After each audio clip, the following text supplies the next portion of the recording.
Hey guys, remember to subscribe, like, and comment for a chance to win an Airbnb gift card. Hey guys, welcome to Japan. After a long flight over the ocean, we got to our hostel, the Emblem Hostel in Nishiarai, Tokyo.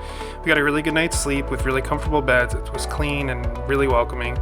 In the morning, we went downstairs and got our complimentary breakfast, which involved something to drink, something to eat, some soups, some breads and jams and jellies. That was a really welcoming place. Zach really seemed to enjoy the breakfast, which he made like a little pizza. It was really good. And then we headed into the city, and we took the train system, which, if you've never been to Tokyo before, is busy, and it is confusing, but there is a way to figure it out. And there's millions of people going in and out all the time, so just know that it's a busy location. And there's some rules to follow while you're on the subway, and that's no eating, don't talk to your phone, and do not get on a female-only train during rush hour if you're not a female or a child. Hey guys, welcome to the main entrance to the Sensoji Temple. This is Nakamise-Dori, which is a huge shopping street where you can get a bunch of food and tourist trinkets, as well as rent kimonos and yukatas for the men. The main entrance here, you'll see the big red lantern on either side is the god of wind and god of thunder, and as you walk down the street, it's just filled with different shops for shopping, for food, souvenirs, and then at the end is Sensoji Temple.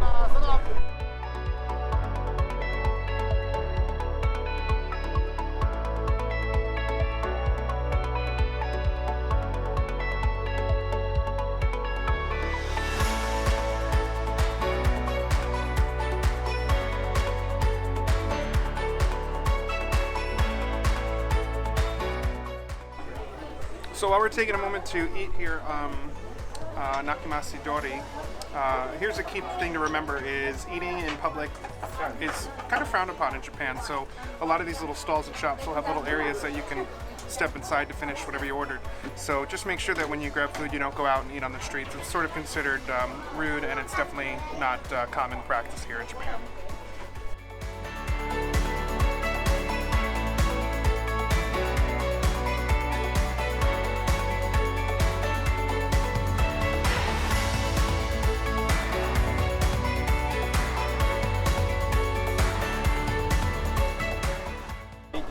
Hey guys, so at most temples you were able to get your fortune here, and so the way you do that is you just grab one of these, give it a good shake, and then pull out one of these. It'll just end up being a number, and you just find the corresponding number on the wall, which can take a minute. So then you find the corresponding number. This is 16. So mine's pretty good fortune, so I'm going to keep it. So you take it, and you keep it and bring it with you. Now here's the one other thing, is if your fortune is bad, and it's not a good fortune, you walk right on over here, and you take your fortune, and you tie it to the rack, and you leave it here. That way you leave your bad fortune behind. Hey, so we are right here at the Incense Pot of the temple, which is used to just help cleanse away all the bad spirits and bad juju in the area. You can buy incense around here that you can also add to it to help cleanse your own personal bad juju while you're here.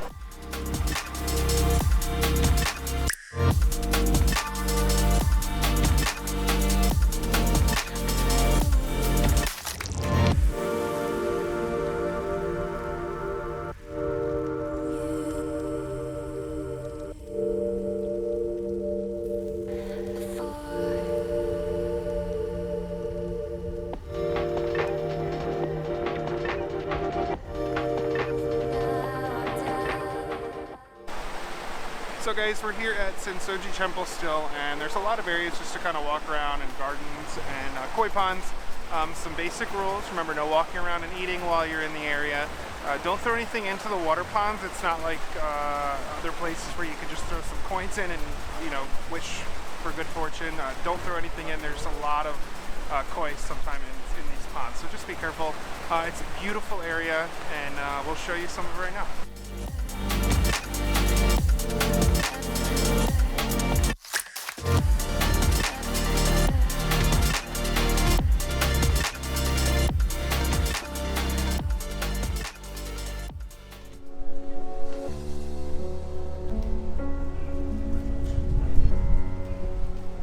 Hey guys, so in Japan there are vending machines everywhere.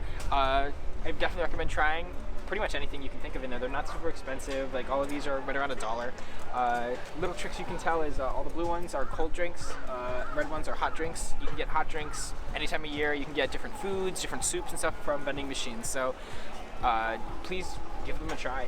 They're amazing and they're really convenient. So talking about vending machines here in Japan, one of the things that you're going to get is a Pasmo card, which is for transportation pretty much all throughout Tokyo. However, what you can do is use your Pasmo card at most of these machines. If you see a little Pasmo sticker or one of these readers, you can go ahead and tap and it'll allow you to pay for any of the things inside the vending machine using your Pasmo card. So when you first get to the airport or first get to Tokyo, buy one of these. They're $5, they're 500 yen, and then you can charge them up at most train stations and a lot of convenience stores. Put like 50 bucks on it or 100 bucks and you can use it almost everywhere throughout Tokyo. So if you're in Tokyo and you've run out of yen and you need to go to the ATM while you're here, look for 7-Elevens. They are everywhere in Tokyo, they're everywhere in Japan, and they accept US and European cards to be able to get cash from your bank. So look for these and you'll be on your way getting cash.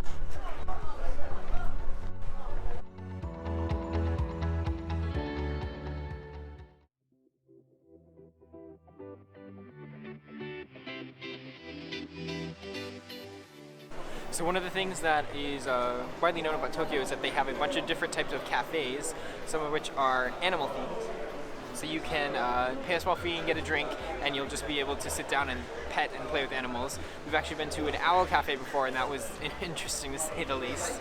But we definitely recommend checking them out, depending on what your stance is on animals.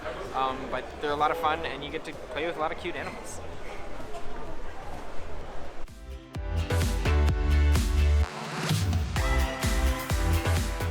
So we are inside a gachapon in Asakusa area of Tokyo, and here is where you can go ahead and kind of go to the vending machines and kind of get these little cool trinkets for like 200, 300 yen, but they're really popular. They're all over Tokyo, and so you basically just go and get change of 1,000 yen note and kind of pick the one that you want. And so we did the same thing. We kind of got a 2020 Tokyo Olympics special edition one.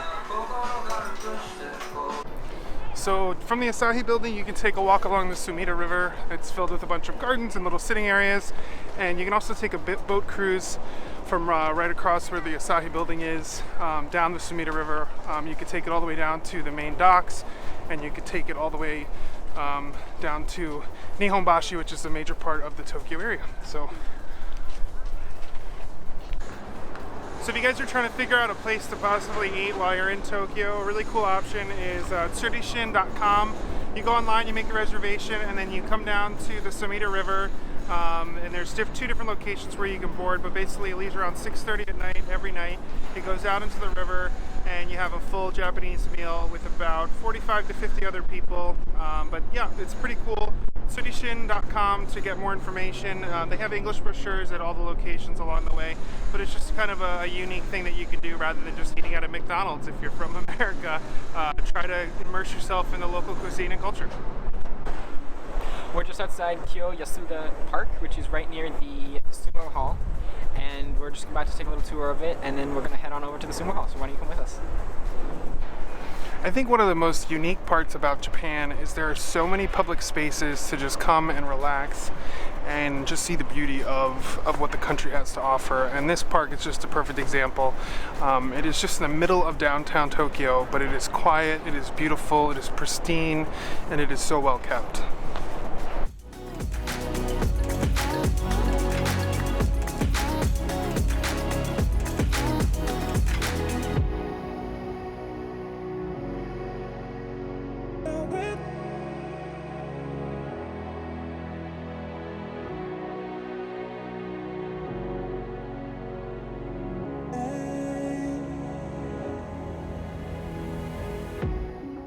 And a short walk from Kyoyasuda Park is Yokomicha Park, which was turned into a memorial for the victims of the 1923 Kanto earthquake, where over 140,000 people perished due to this earthquake.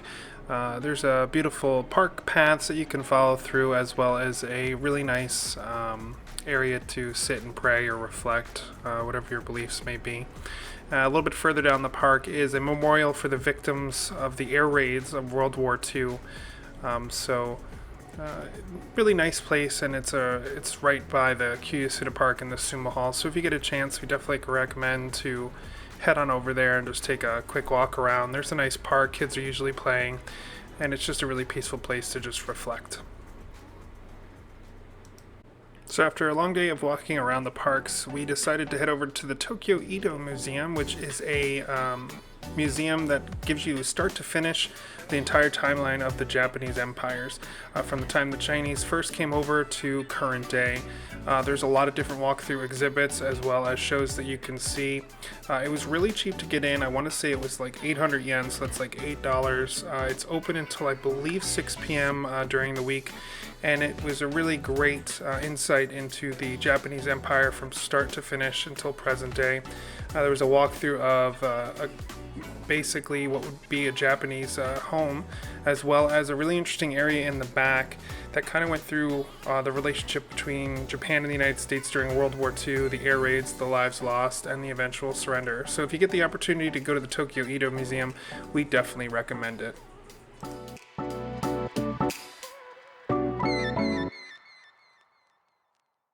We're at the Fukagawa Temple in Japan, in Tokyo, and it's one of the really active temples still in Japan, and every 2 hours they do what's known as a fire show, and we are here about 20 minutes before. We're going to walk around the area where they have a bunch of stuff for sale and a few little antique places, but then we'll be there for the 5 o'clock fire show, so come with us.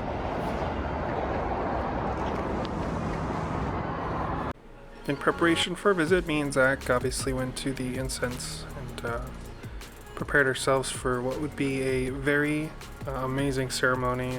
And so we cleared away all the bad omens and spirits around us. And then we went over to the water purification area where you wash your hands and your mouth and prepare yourself to enter the temple. And we did our best to follow the procedures, and it was a really great experience. So we're just a few minutes from the fire show beginning here at the temple, and before you enter in, you have to make sure that you take your shoes off. As a sign of respect, you can't go with shoes. So they have these little areas where they have bags, and you take your shoes off and put them in the bag and carry them with you. That way you don't have to worry about it.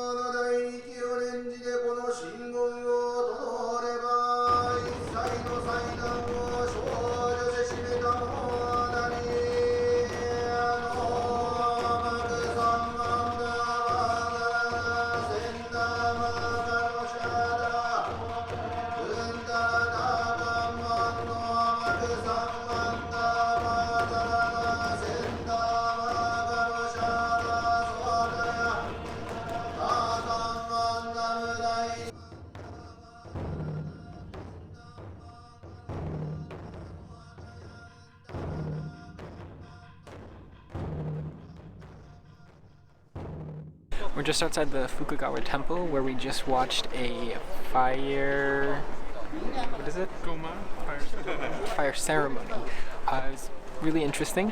I don't speak Japanese, so I did not quite understand exactly what was going on, but it was very interesting to see how people participated in the ceremony, even though there wasn't any direct.